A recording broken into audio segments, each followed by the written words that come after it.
You don't wake up one day feeling burnt out. It slowly creeps up on you and it is disguised as hard work. But if you keep pushing through the exhaustion, it's only a matter of time before your body forces you to stop. Hey Royal Family, welcome to the front row with myself, Rowanna Mudley. I am a mom, marketing leader, content creator, and dancer. I have helped ambitious women build their careers that they love without running themselves to the ground. Because let's be real, success means nothing if you're too exhausted to enjoy it. Let's recognize what are some of the warning signs of burnout, and if you're able to spot it before it happens, you can eliminate a lot of the turmoil it brings you. Burnout doesn't just feel like stress. It causes you to act and think differently. That is why we need to spot the warning signs to burnout before it happens so we can eliminate the turmoil it can cause. If you're someone that is always on and you don't get a break, if you're always looking at your emails, if you're always watching your family, if you're highly stressed all the time, you are probably also someone that is easily irritable, or you can snap at people very, very easily. You're someone that has way too many things on your to-do list. You work long hours. You're always miserable. It's very hard to see you in a positive space. You're smiling very little. You've got bags in your eyes. Your hair is looking unhealthy. Your skin is looking tattered. You're not getting enough time to do exercise. You're not drinking enough water. You're not even eating well. That's someone that looks like they're going through a burnout. When you feel like everything is overwhelming, you're probably going through a burnout. If this sounds like you, you're not just tired. It's your body waving red flags to say, do something, change something, help me. Wellness is what I'm craving. Balance is what I'm craving. And there are things you can do to ensure that you don't go down the path of burnout. There are 3 power moves you can use to make sure that you don't go down the path of burnout. The first power move that you can use is stop pushing through. Just take a reset. It's okay to rest. Say that with me. It is okay to rest. It is healthy to rest. Rest is my friend. Rest makes me a better, more productive person. Rest makes me more efficient. Rest makes me able and empowers me to do better and show up as my best self. If you keep forcing productivity and forcing it to the point of no return, where you're not getting time to eat, you're not getting time to sleep, you're not getting time to think or be bored for a second or take a walk for a second or drink some water, then this is not productive at all, and it's not going to help you in the long run, and it will fail. Instead of saying, I'll rest when I'm done with everything, which is generally what I used to do because I get anxiety when I have tasks that I do. I want to finish everything and then take a break. But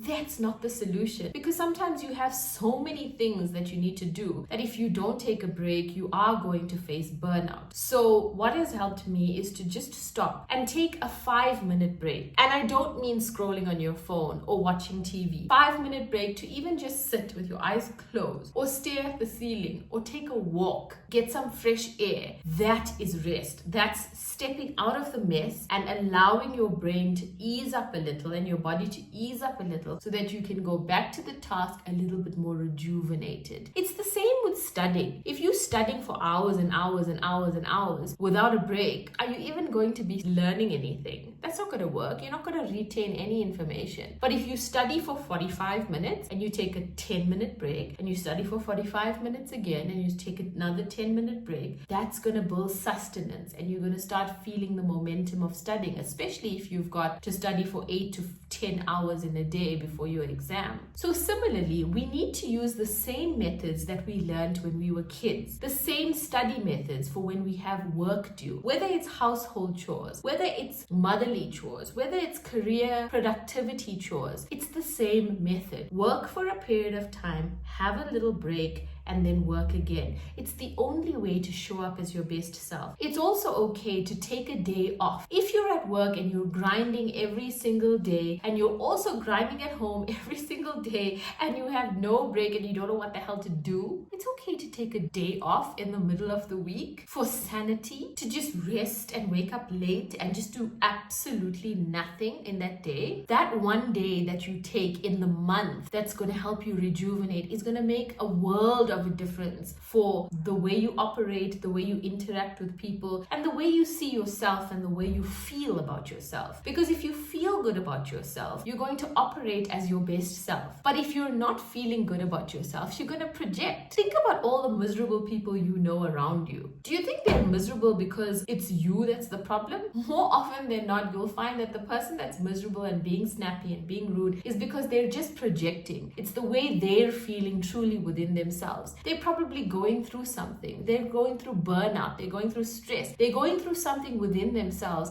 that they're projecting. Now, you don't want to be that person. You want to be thriving. You want to empower yourself to show up as your best self. And in order to do that, you need to make sure that you understand that there's warning signs to burnout. And as much as you see yourself as a winner needs to also have a balanced lifestyle. And a winner needs rest. And a winner can only be a winner if they don't have burnout. Have you ever seen someone succeed with burnout? No. Most successful people thrive in wellness. They wake up early. They have a diligent, disciplined way of doing things. They take the necessary time to eat healthy, to rest, to meditate, to think, to operate their tasks in a very systematic way. That's what people who are successful CEOs do. You can't be walking around all grunged up, vibrating everywhere because you're burnt out and you're angry with the world. That's not the way you want to live life. How awful it must be to feel like that every day. You are in control of your wellness. Take charge and stop being a victim and know that you are capable of better. Having rest and taking rest is your first step to doing that. Power move number 2 is to rebuild your energy and productivity. How do you do that? By exercising, by eating right, by absorbing wellness information, by sitting alone in silence, by journaling, by talking to someone, by doing something social that's not related to the thing that you have to do. Basically doing something that recharges you, rejuvenates you. When I was going through this path of burnout and I wasn't listening to anyone and I was just a crazy person, just snapping at everyone because I was burnout and it was everybody's fault but mine. When I brought myself towards myself and I started relaxing, I then realized that I needed to recharge. And when I recharge myself, I resort to dancing because dancing gives me joy. I love the feeling that it gives me within my soul when I dance, and it makes me forget about everything in the world. So that recharged me and I was a better person for it. What is the thing that recharges you? Is it going for a drive? Is it going paintballing? Is it going golfing? Is it going swimming? Whatever it is that brings you joy, takes you away from your reality for just a few minutes, that is the thing that will recharge you and will help you recuperate after resting. And power move number 3 is energy boundaries. Not just time boundaries, which I speak about in my previous video quite explicitly, but energy boundaries. What energy are you surrounding yourself with? What energy are you feeding yourself with? Are you watching TikToks that prove the negativity that you're feeling? Because that's not going to rejuvenate you. Or are you watching TikToks that's going to pull you out of your darkness and showcase wellness, positivity to you? That's the kind of content you're consuming. What people are you surrounding yourself with? What energy are they exposing on you? Are you feeling uplifted when you're around them? Or do you feel drained? Those energy drainers are the things that don't help you rest, and it doesn't take you out of the rut of going through burnout. If you have back-to-back meetings, are you blocking 5 minutes to just take a breather? Or are you just going boom, boom, boom, and then coming home and complaining that you haven't eaten, that you haven't even had time to go to the loo, and you still have to do work when you get home? There has to be a limit to it, because no human can go on like this without having burnout. So before you reach that point of burnout, understand that you don't want to get to that point, because it's going to then cause you to not be productive for even longer. You have to treat your energy just as how you would treat a budget plan. You have to be thrifty. You have to be wise with your energy. How are you giving off your energy? What kind of energy are you giving off? What kind of energy are you receiving? What are you exposing yourself to? And that's what's going to help you eliminate eliminate burnout. If you are constantly around people that complain and bicker and moan, you are going to be a bickering, moaning person. If you are constantly reading and watching content that is negative and feeds into the thought process that you have, if you may be in a negative spot, then that's not going to help you. It's going to make you feel more burnout. The trick is to change the energy that you're around. If someone is complaining, don't be around that energy. If you're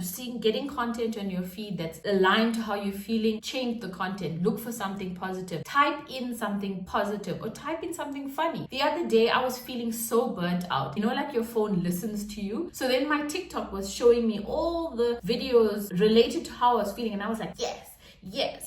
And then my energy wasn't getting better. And then I realized, oh wait, I need to shift. So then I literally had to go to the search bar and then type in jokes. And then a whole bunch of jokes came up. And then one of the videos by Kevin Hart came up. And then I started watching more of Kevin Hart. And then I was laughing. And then my energy changed and I became positive and I was okay again. So there is hope. You have to choose the energy that you want to surround yourself with. So to recap, recognize the signs: overworking, no sleep, being snappy, being moody, not being able to sleep better at night, not eating well, not drinking enough water, not having any time to exercise, not having any breaks in meetings, not taking time for yourself. Those are all warning signs that you are on the road to burnout or you've already started burning out. And the 3 power plays I have tried and tested and it has gotten me out of burnout is to first take rest. Make rest a priority. Schedule in rest in your calendar. It is vital. Rebuild your energy. Make sure what you surround yourself with is the right energy and protect that energy at all costs. Don't spend energy like it doesn't matter. Your energy should be treated like a strict financial budget. In order for you to perform at your best, to be producing good results, whether it is in the family space or at work, remember that your energy is vital.